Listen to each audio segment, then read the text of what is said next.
जय श्री श्याम भक्तों, कार्तिक के महीने में जब लास्ट के 5 दिन रह जाते हैं उसमें पंच भिक्खु का स्नान होता है। अगर आपने 1 महीना स्नान नहीं किया है तो आप ये 5 दिन स्नान कर सकते हैं। इसके स्नान करने से आपको पूरा कार्तिक नहाने का फल मिल जाता है। पंच भिक्खु का व्रत कैसे किया जाता है? 2 तरीके से किया जाता है, वो मैं आपको बताऊंगी। बोलिए विष्णु भगवान की जय। हम पंच भिक्खु की कहानी भी सुनेंगे और पंच भिक्खु की कहानी सुनने के बाद उसके बाद 4 बत्ती का दिया जलाया जाता है, जिसे चौमुखा दिया होता है। 2 बत्ती लंबी लंबी ले लेते हैं और चारों तरफ उसकी नोक निकाल देते हैं जहां से जोत जलानी होती है। और उसके बाद उसके ऊपर राई और आंवला पीस कर रख लेते हैं। उस पिसे हुए जो राई आंवला है उसी को लेकर कहानी सुनते हैं और उसके बाद जो है उन्हीं को ही जब हम गाएंगे 4 चक्कर तो उसमें वो डाले जाते हैं। इस तरह से पंच भिक्खु का व्रत किया जाता है 5 दिन तक। कार्तिक में सुबह 5 दिन तक पंच भिक्खु की पूजा भी की जाती है, एकादशी से लेकर पूर्णमासी तक। एकादशी द्वादशी को उपवास करते हैं, यानी कि निघोट रहते हैं। ये ग्रंथों के हिसाब से मैं आपको बता रही हूं। अगर आप निघोट नहीं रह सकते हैं तो क्या करना चाहिए ये भी मैं आपको बताऊंगी। 13 को जीम लेते हैं, भोजन करते हैं 13 को। 14 को और पूनम को उपवास करते हैं। 14 को, फिर 13 के बाद 14 आ जाएगी, फिर पूर्णमासी आ जाएगी, उपवास करते हैं। और फिर पूनम के दिन 5 चीज ब्राह्मणी को देते हैं। कोई भी 5 चीज ले सकते हैं, जैसे लड्डू, बालूशाही, नारियल, ऐसे करके 5 चीज ले सकते हैं। इस प्रकार 4 वर्ष तक एक कार्तिक का उतरते की पंच भिक्खु का व्रत करते हैं। अगर इच्छा हो तो व्रत करके 5-5 चीजें भी देते जाएं। 5 साल व्रत करके पूरा होने के बाद 5 जोड़ा जोड़ी से ब्राह्मण व ब्राह्मणियों को भोजन कराकर दक्षिणा देनी चाहिए। अगर आपकी इच्छा है या फिर सामर्थ है तो साड़ी पर रुपया रखकर सासू जी को पैर छूकर भी देने चाहिए। वैसे देखिए आजकल तो ये 5 वर्ष तक अगर निभता तो किसी से है नहीं। अगर आप निभा सकते हैं तो बहुत अच्छी बात है, लेकिन आजकल बहू बेटियों को इस तरह ही करवा देते हैं कि 1 साल आप व्रत करके और 2 दिन जो निघोट वाले हैं उसमें आप फलाहार ले सकते हैं और फिर तीसरे दिन जो है आप भोजन कर सकते हैं। फिर 2 दिन आपने फलाहार लिया और फिर बाद में आप भोजन कर सकते हैं। इस तरह से भी आप 5 दिन कर सकते हैं। और उसके बाद सासू जी को आप 1 साड़ी और 1 ओढ़ना या फिर 2 साड़ी आप रख के उसके ऊपर दक्षिणा अवश्य रखें। पैर लगाई जिसे कहा जाता है। फिर हाथ जोड़कर प्रार्थना करके अपनी सासू माँ के पैर लग के जरूर दें, तब ये व्रत संपूर्ण होता है। अगर आप ऐसे नहीं कर सकते हैं तो पंच भिक्खु 5 दिन का 1 टाइम खाकर भी आप कर सकते हैं। पूरा कार्तिक नहाने का फल मिल जाता है जब ये 5 दिन हम 1 टाइम खा करके कर लेते हैं। वैसे तो पूरा महीना का लिखा हुआ है, कई लोगों ने पूरा महीना का व्रत किया है। कार्तिक नहाने वाले का अगर हम दर्शन भी कर लेते हैं तो तुरंत हमारे पाप दूर हो जाते हैं, ऐसे हमारे ग्रंथों में कहा गया है। जब हम कुछ नियम से व्रत करते हैं तो हमारे व्रत भी जो है फलीभूत होते हैं। आज हम पंच भिक्खु की कहानी सुनेंगे। एक साहूकार के बेटे की बहू थी जो बहुत सुबह उठकर कार्तिक के महीने में रोजाना गंगा जी नहाने जाती थी। पराये पुरुष का मुंह नहीं देखती थी। एक राजा का लड़का था, जब भी गंगा जी नहाने जाता तो सोचता कि मैं इतनी सुबह नहाने आता हूं तो भी मुझसे पहले कौन नहा लेता है। 5 दिन कार्तिक के रह गए। उस दिन साहूकार की बहू तो नहाकर जा रही थी और राजा का बेटा आ रहा था। खुड़का सुनकर वह जल्दी जल्दी जाने लगी तो उसकी माला मोजड़ी छूट गई। राजा का लड़का आया और सोचने लगा कि जिसकी माला मोजड़ी इतनी सुंदर है वह कितनी सुंदर होगी। सारी नगरी में राजा ने हेला फिरा दिया कि जिसकी ये माला मोचड़ी है वो मेरे पांच रात आएगी। साहूकार की बेटे की बहू ने कहलवा दिया कि मैं 5 दिन आऊंगी, पर किसी को साख भरने के लिए बिठा देना। राजा ने गंगा जी पर बिछावन करके एक तोते को पिंजरे में टांग कर रख दिया। वह सुबह आई, पहली पैड़ी पर पैर रखा और बोली, हे कार्तिक के ठाकुर राई दामोदर, 5 पांडु छठे नारायण, भीकम राजा उस पापी को नींद आ जाइए। उस पापी को नींद आ जाए। राजा को नींद आ गई। वह नहा धोकर जाने लगी तो तोते से बोली, सुआ सुआ तेरे गले डालूंगी हार, मेरी साख भरिए बीरा। सुआ सुआ तेरे गले डालूंगी हीरा, मेरा साख भरिए बीरा। सुआ बोला, कोई वीर भी साख भरता है क्या? तो वह बोली, सुआ सुआ सुबाटा तेरे पग घालूंगी नेर, साख भरियो मेरा देवर। सुआ ने कहा, अच्छा भाभी, मैं तेरी साख भरूंगा। वह तो कहकर चली गई। राजा हड़बड़ाकर उठा, सुआ से बोला, सुआ सुआ वह आई थी क्या? कैसी थी? सुआ बोला, आभा की सी बिजली, होली की सी झल, केला की सी कामली, गुलाब का सा रंग। राजकुमार ने कहा, कल तो मुझे आंख लग गई थी, आज मैं अंगुली चीर कर बैठूंगा, फिर मुझे नींद नहीं आएगी। दूसरे दिन वह उंगली चीर कर लेट गया। जब वह आई और भगवान से प्रार्थना करने लगी तो फौरन ही राजकुमार को नींद आ गई और वह नहा धोकर चली गई। राजकुमार ने उठकर तोते से पूछा तो तोते ने उसकी कही सारी बातें बता दी। तब राजकुमार बोला, मैं आंखों में मिर्च डालकर बैठूंगा तो मुझे नींद नहीं आएगी, और रात को आंखों में मिर्च डालकर बैठ गया। वह आई और प्रार्थना करी जिससे राजकुमार को नींद आ गई। वह नहाकर चली गई। राजकुमार ने फिर तोते से पूछा, क्या वह आई थी? तोते ने कहा, आई थी। राजकुमार ने कहा, आज तो मैं बिना बिस्तर के बैठूंगा, और वह रात को बिना बिस्तर के बैठ गया। जब वह नहाने आई तो उसने फिर भगवान से वही बात कही तो राजकुमार को नींद आ गई। जब वह नहाकर जाने लगी तो आंख बंद करके चली गई। राजकुमार ने उठकर देखा तो वहां वह नहाकर चली गई है। राजकुमार बोला, आज तो मैं आग की अंगीठी में बैठकर बैठूंगा। आज मैं आग की अंगीठी रखकर बैठूंगा जिससे मुझे नींद नहीं आएगी। और वह अंगीठी रखकर उस पर बैठ गया। साहूकार की बहू आई, उसने भगवान से कहा, 4 रातें तो निकाल दी, बस आज की रात और निकाल दो मेरे भगवान, मेरा सत रखो भगवान। भगवान ने उसका सत रख दिया और राजकुमार को नींद आ गई।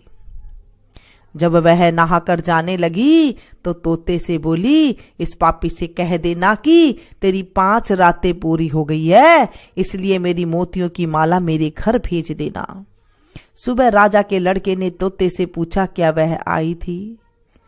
तोते ने कहा, वह आई थी और उसने अपनी माला मंगवाई है। तब राजकुमार ने सोचा कि वह तो सच्ची थी, उसका तो भगवान ने भी सत रख लिया। थोड़े दिन बाद राजकुमार के शरीर में कोढ़ निकल आया और वह तड़पने लगा। तो राजा ने ब्राह्मण को बुलाकर पूछा, मेरे बेटे का शरीर क्यों जल रहा है? तब ब्राह्मण ने कहा, वह पतिव्रता स्त्री पर बुरी नजर रखता है, इसलिए यह रोग लगा है। तब राजा ने पूछा, अब कैसे ठीक होगा? तब ब्राह्मण ने कहा, उस साहूकार की बहू को धर्म की बहन बनाने और उसके नहाए हुए जल से नहाए तो उसका कोढ़ ठीक हो जाएगा। राजा उसकी माला लेकर साहूकार के घर गया और साहूकार से कहा, यह माला अपनी बहू को, आपकी बहू की है और उसके नहाए हुए जल से मेरे बेटे को नहला दो। साहूकार ने कहा, वह किसी पराया पुरुष का मुंह नहीं देखती है। इससे नाली के नीचे राजकुमार को बैठा देना, जब वह नहाएगा, जब वह नहाएगी तो ऊपर से वह पानी गिर जाएगा। राजकुमार नाली के नीचे बैठ गया और नहाया तो उसकी चंदन जैसी काया हो गई। हे पंच भिकु देवता, जैसे साहूकार की बहू का सत रखा वैसे सबका रखना। कहते को, सुनते को, हुंकारा भरते को, अपने सारे परिवार को सत सत रखना। हे मेरे पंच भिकु भगवान, हे मेरे राई दामोदर, हे मेरे कार्तिक ठाकुर, पांचों पांडु छठे नारायण, मेरी लाज रखना, मेरा सत रखना। इस कहानी को जो पढ़े सुने सुनाए उनका सत रखना। अब इसके बाद हमें 4 बत्ती, 2 बत्ती लंबी लंबी लेनी है, दिया के चारों तरफ निकाल देनी है, जैसे चौमुखा दिया बन जाए। फिर उसके ऊपर हमें जोत जलानी है, थोड़ा सा तेल डाल देना है दीपक में, और हमें अब दीप जला लेना है। चारों बत्तियों को जब हमने जला ली, फिर हमें गाना है, थोड़ा सा हमें जो आंवला है, सूखा आंवला, उसे पीस लें आप, पीस करके राई में मिला दें, और राई और आंवले को हाथ में लेना है और फिर बोलना है, दीप के चारों तरफ घुमाना है, ऐसे धीरे धीरे गोल गोल हाथ को, और दीप नीचे जलता रहे, और ऊपर से आपको ये भी हाथ में पकड़ना है। फिर लास्ट में जो है हमें इसमें घुमा घुमा के दीपक के अंदर डाल देना है, हाथ को गोल गोल घुमाना है दीपक के ऊपर। 5 रतन 5 भी कुएं, 5 भी कुएं नहाई, मैं जानो सारो कार्तिक नहाई। राजा के घर उतरी पुतरी होए आई, राजा दीनो दाय जो रानी होए आई। आधे का लाई आवेला आधे की राई, राई दामोदर सावेरो सारी सृष्टि रचाई। अब हमें आंवला और जो राई ली है उसे हमें घुमाना है। 4 चक्कर 4 मक्कर 4 दिए किलो, मैं तन पूछूं भोला स्वामी कद निस्तारो होए। सावन सुखो भादो हरो आसो जा में घेर गुमेर, आवेगा कार्तिक का महीना जब निस्तारा होए। फिर थोड़ी सी राई और आंवला जो आपने हाथ में लिया है वो छोड़ देना है दीपक के ऊपर। फिर से हम यही गाएंगे और ऐसे हम 5 बार गाएंगे। 5 रतन 5 भी कुएं, 5 भी कुएं नहाई, मैं जानो सारो कार्तिक नहाई। राजा के घर उतरी पुतरी होए आई, राजा दीना दाय जो रानी होए आई। आधे का लाई आवेला आधे की राई, राई दामोदर सावेरो सारी सृष्टि रचाई। 4 चक्कर 4 मक्कर 4 दिए किलो, मैं तन पूछूं भोला स्वामी कद निस्तारो होए। सावन सुखो भादो हरो आसो जा में घेर घुमेर, आवेगा कार्तिक का महीना जब निस्तारा होए। 5 रतन 5 भी कुएं, 5 भी कुएं नहाई, मैं जानो सारो कार्तिक नहाई। राजा के घर उतरी पुतरी होए आई, राजा दीनो दाय जो रानी होए आई। आधे का लाई आवेला आधे की राई, राई दामोदर सावेरो सारी सृष्टि रचाई। 4 चक्कर 4 मक्कर 4 दिए किलो, मैं तन पूछूं भोला स्वामी कर निस्तारो होए। सावन सुको भादो हरो आसो जा में घेर घुमेर, आवेगा कार्तिक का महीना जब निस्तारा होए। पांच रतन पच भी कुए पच तीरथी नाई, मैं जानो सारो कार्तिक नहाई। राजा के घर उतरी पुतरी होए आई, आधे का ल्याई आवेला देखी राई। राई दामोदर सामेरो सारी सृष्टि रचाई, चार चक्कर चार मक्कर चार दिए किलो, मैं तन पूछूं भोला स्वामी कद निस्तारा होए। सावन सुखा भादव हरा असे जामे घेर घुमेर, आवेगा कार्तिक का महीना जब निस्तारा होए। पांच रतन पच तीरथी पच भी कुए नहाई, मैं जानो सारो कार्तिक नहाई।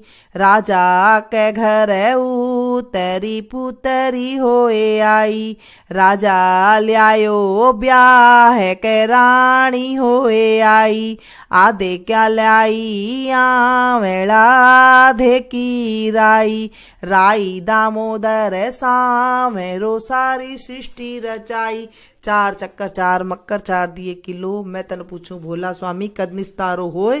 सावन सुको भादो हरो आसो जामे घेर घुमेर, आवेगा कार्तिक का महीना जब निस्तारा हो। इस तरह से हमें 5 बार जो है इसे गा करके 5 बार हमें राई और आंवले से जो दीपक है उसके ऊपर हमें डालना चाहिए।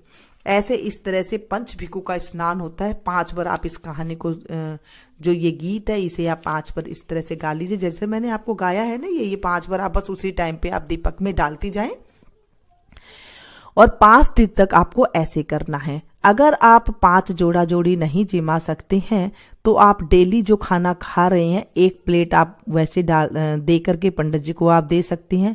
नहीं तो लास्ट में आप जो है 5-4 सीधा दे दें और 1 आप परोसा खाल करके आप दे सकते हैं। अगर 5 परोसा दे सकते हैं तो लास्ट दिन आप पुन्नू के दिन आप दे सकते हैं।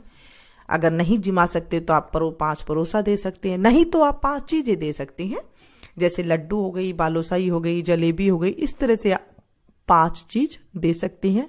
1 कन्या को आप घर में बुलाकर सिर्फ जिमा सकते हैं। ऐसे करें।